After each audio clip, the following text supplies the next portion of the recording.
வணக்கம், வாழ்க வளமுடன். நான் உங்கள் ரேவதி ஜெயராமன். இன்றைக்கி தெரிந்து கொள்வோம் அப்படின்னு என்ன பார்க்க போகிறோம் அப்படின்னு பார்த்தீங்கன்னா, 8 தொகை 10 பாட்டு. 8 தொகை நூல்களில் என்னென்ன இருக்குது, 10 பாட்டு நூல்களில் என்னென்ன நூல்கள் வருகின்றன அப்படின்னு பார்க்க போகிறோம். ஏற்கனவே 17 கீழ்கணக்கு நூல்கள்னு ஒரு வீடியோ போட்டிருக்கேன், அதுவும் தேவைன்னா பார்த்துக்கோங்க. இது முக்கியமாக டிஎன்பிஎஸ்சி கொஷின் எழுதுகிறவங்களுக்கு இது ரொம்ப யூஸ்ஃபுல்லாக இருக்கும். சங்க இலக்கியம் 8 தொகை 10 பாட்டு என்பன. 8 தொகை நூல்கள் பின்வருமாறு: 1. நற்றிணை, குறுந்தொகை, ஐங்குறுநூறு, பதிற்றுப்பத்து, பரிபாடல், கலித்தொகை, அகநானூறு, புறநானூறு.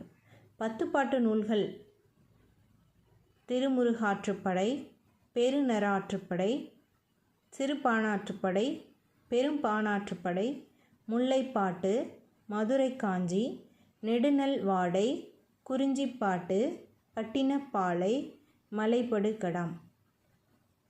வாழ்க வளமுடன்.